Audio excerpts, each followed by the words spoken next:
All right, come on, let's sing the Thunder song. All right. Fuck you, Thunder! What's going on, YouTube? Your boy, Theflightmike, back again with another video. This is our second news video of the day. And ironically, it's pertaining to the Golden State Warriors, which I'm kind of thankful for because I'm beginning to think that a lot of you guys get an idea that I exclusively make videos on the Lakers, but that's not the case at all, man. I make videos on whatever's trending in the NBA and try to bring you guys all the news that may slip through the cracks through the NBA that you guys wouldn't typically see. Now, before we get started, guys, and I apologize if this is going to be annoying because I'm going to be making this announcement quite consistently in the beginning of my videos, and you could skip ahead if you already know the deal. So as soon as my Instagram account hits 10,000 Instagram followers, I'm going to be giving away a pair of off-white Jordan 1s, or I'm going to be giving away like 3 or 4 pairs of some shoes that are worth in the $500 range that I'll let the winner decide. So I'm going to be doing a huge giveaway just to thank you guys, man, for the success we've had on the channel. Now I'm trying to take some of that success from the YouTube channel, throw it up on Instagram because, well, frankly, it's way easier to respond to each and every one of you on Instagram. So my Instagram's in the description down below. We're about 2,500 followers away from hitting that goal. So if you haven't followed it, make sure to do so. And without further ado, let's get to today's video because I really don't like making videos on Kevin Durant. I really don't understand why he chooses to do some of the things he's done. For example, I made a video on him recently, and the video is about him taking shots at the Oklahoma City Thunder and their fans in the Wall Street Journal, and then going to Twitter to argue with them, which is something that you don't see basketball players do very much. Now, I respect Kevin Durant's basketball skill. I respect the way he's handled his career, and I've compared him to LeBron James in the sense that he did the unpopular thing of joining a super team as opposed to sticking it out with his regular team.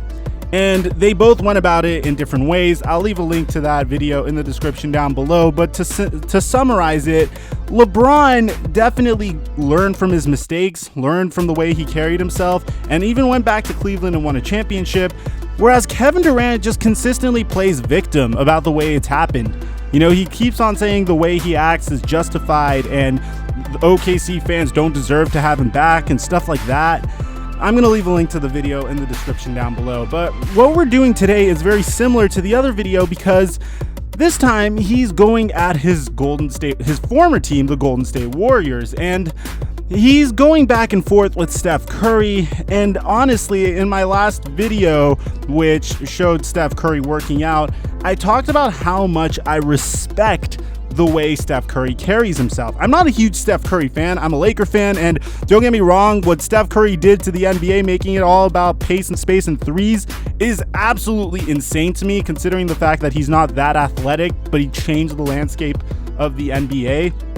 But you honestly have to give him props for the way he has decided to carry himself in this situation. Now, the first thing Kevin Durant says was also in the Wall Street Journal, which I guess the Wall Street Journal was his platform for ethering his former teams and whatnot, but he goes out and says that the motion offense that we ran in Golden State, it only works to a certain point. We can only really totally rely on our system for maybe the first 2 rounds of the playoffs, and then the next 2 rounds we're going to have to mix in individual play. And before we get to what Steph Curry says, which is a brilliant answer, I just have to stop and pause and say, Kevin Durant, what are you saying, man? Because the OKC Thunder, when he was on those teams, ran ISO-heavy offenses, and LeBron James is probably the only player that has been able to successfully run an ISO offense and take his team all the way to the NBA Finals. But the Golden State Warriors always ran a motion offense in the playoffs prior to Kevin Durant showing up. In fact, they even ran a motion offense once he departed, and it worked enough to get them to the NBA Finals. And I would even say that it would have worked to the point where they could win an NBA championship, but they actually were hampered by a ton of injuries, not to take away from what the Toronto Raptors did, because that accomplishment of winning the 2019 NBA Finals was phenomenal. I don't think ISO basketball is ever the solution, but when Kevin Durant came to the Golden State Warriors, his game is fairly isolation heavy. I've always compared Kevin Durant to a modern Carmelo Anthony with a better and more efficient shot, better defense, and a way better ability to take the ball inside, better wingspan.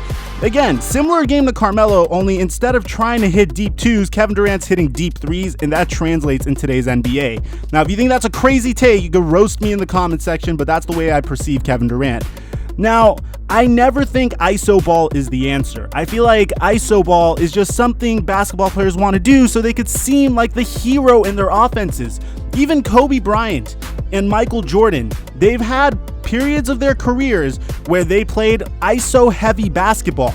The first 7 years of Michael Jordan's career, he had no success at all whatsoever in the playoffs, and that's because he ran an ISO heavy scheme. It was so bizarre that all the Pistons had to do to stop Michael Jordan is install the Jordan rules. You go to Kobe Bryant, his best seasons were with Shaq when they were running the triangle. When Phil Jackson leaves, Kobe Bryant reverts to an ISO heavy scheme.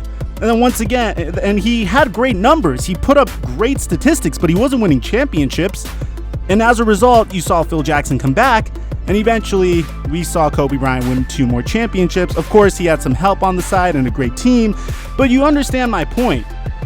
And Steph Curry goes on and actually agrees with what I'm saying. Curry says, well, I don't care what plays we ran. We won 2 championships, and at the end of the day, we had a lot of talent, and there was an expectation of us figuring out how to balance all that. And we talked a lot about it through the 3-year run. It wasn't always perfect, but I think in terms of the results and what we were able to do on the floor, that kind of speaks for itself. We all want to play ISO ball at the end of the day in some way, shape, or form, but I'd rather have some championships too. He says we all want to play ISO ball at the end of the day in some way, shape, or form, but I'd rather have some championships too. And notice the way Steph Curry carries himself, because this isn't the end of their exchange. I do agree with what Steph Curry says in regards to the offense. Let me know what you think. Maybe there's something I'm not seeing in the regards to the best way to win championship basketball. Maybe there's been some more ISO heavy teams that I've ignored. Again, bear in mind the San Antonio Spurs, who have won plenty of championships around the core of Manu Ginobili, Tim Duncan, and Tony Parker, run a motion offense that actually specializes primarily in deep mid-range twos, which is pretty ironic because that's the least efficient offense in today's NBA, but it was good enough for number 2 in offensive efficiency in last year's NBA season. But I digress, because this isn't the end of what Kevin Durant says. Kevin Durant will go on to say that he didn't feel that he had a full acceptance of the Golden State Warriors due to his many accolades and his star reputation, and because he wasn't a Golden State Warrior in the very beginning, he didn't feel like he was one of them. And Steph Curry responds to this in a very nice Steph Curry way. And I know I'm hyping up Steph Curry's responses, but I really think it's important to commend when players are carrying themselves with such professionalism. And that's what Curry does here. He says, I mean, that's tough. There's so many narratives that go on, especially when you're at the top of the league. No matter how, the full transition happens to Brooklyn, him separating himself from the Warriors, that's going to happen no matter what. I think he knows what we were about as teammates, what we were about as friends on and off the court. And again, nobody's going to take away the accomplishments we had. But at the end of the day, whatever he needed to do to make that decision, and however he wants to explain that, that's just what's going to happen. And I agree with Curry. At the end of the day, Kevin Durant's going to say, I had to leave the Warriors for X and Y reason.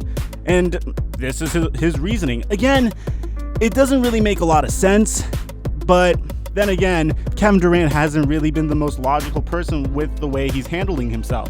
So let me know what you guys think about what Curry says.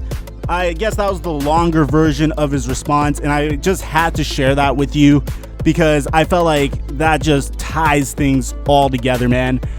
Do you think Kevin Durant is making a logical point that we're not seeing here? Do you think he just wants to play hero ball again in Brooklyn? Do you think an ISO heavy offense in Brooklyn, which by the way, I think Brooklyn runs a pick and roll or a motion offense? Someone let me know in the comment section, what did Kenny Atkinson run? I think it was a very pick and roll offense with D'Angelo Russell, but he's been very good at getting his players in positions to succeed. So let me know what you guys think about these comments. Besides that, I'm your boy, Theflightmike, and I'll catch you guys later.